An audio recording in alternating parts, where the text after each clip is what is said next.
ইনফোজব আসাম চেনেললৈ আজি আপোনালোকৰ India post recruitment 2024ৰ যিকেইটা 44,228টা গ্ৰামীণ ডাক সেৱক GDS বুলি কোৱা হয় তাৰে পোষ্টৰ বিষয়ে মই আপোনালোকক জনাবলৈ ওলাইছোঁ।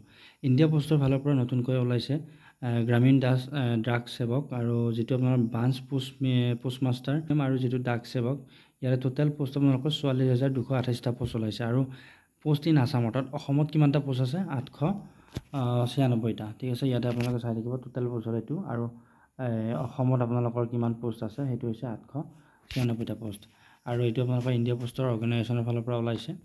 এতিয়া আপোনালোকৰ ইয়াতে চাব আপোনালোকে যিটো আপোনালোকৰ GDSৰ ভেকেঞ্চি ওলাইছে সেইটো মোৰ দৰমহা থাকিব এইখিনি 12,000 পৰা 29,380 টকা হ'ব আৰু ABPMৰ লগতে ডাক সেৱকৰ 10,000 পৰা 24,000লৈকে তেওঁলোকৰ দৰমহাটো থাকিব।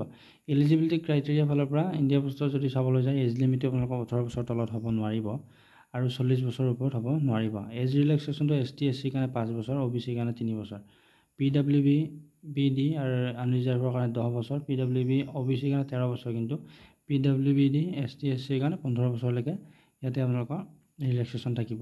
এডুকেশ্যন কোৱালিফিকেশ্যন বিশেষ একো নাই, আপোনালোকে ক্লাছ 10 পাছ কৰিব লাগিব, লগতে আপোনালোকে মেথমেটিক্স আৰু ইংলিছত আপোনালোকে থাকিব লাগিব, ছাবজেক্ট পাছ কৰিব লাগিব। ঠিক আছে, এই দুটা ছাবজেক্ট আপোনালোকৰ লাগিব।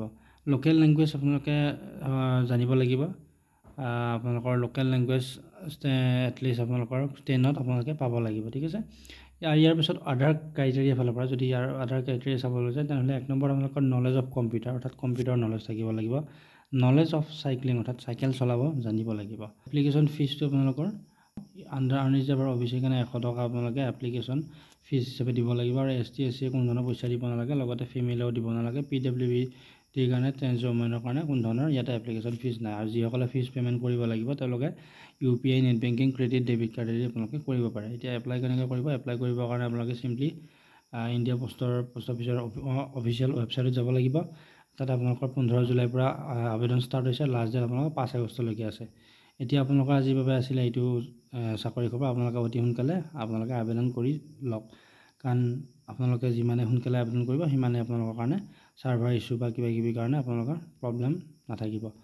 এতিয়া আপোনালোকক ভিডিঅ'টো যদি আপোনালোকে ভাল পালে তেনেহ'লে আপোনালোকে শ্বেয়াৰ কৰিব নাপাহৰিব, সৈতে ভিডিঅ'টো শ্বেয়াৰ কৰিব নাপাহৰিব, লগতে চেনেলটোলৈ যদি নতুনকৈ আহিছে তেনেহ'লে ছাবস্ক্ৰাইব কৰি থ'ব, কাৰণ মই ইয়াতে বিভিন্ন ধৰণৰ চাকৰি খবৰ, এডমিট কাৰ্ড, ৰিজাল্ট সকলোবিলাক খবৰ ইয়াতে আগতীয়াকৈ লৈ আনো।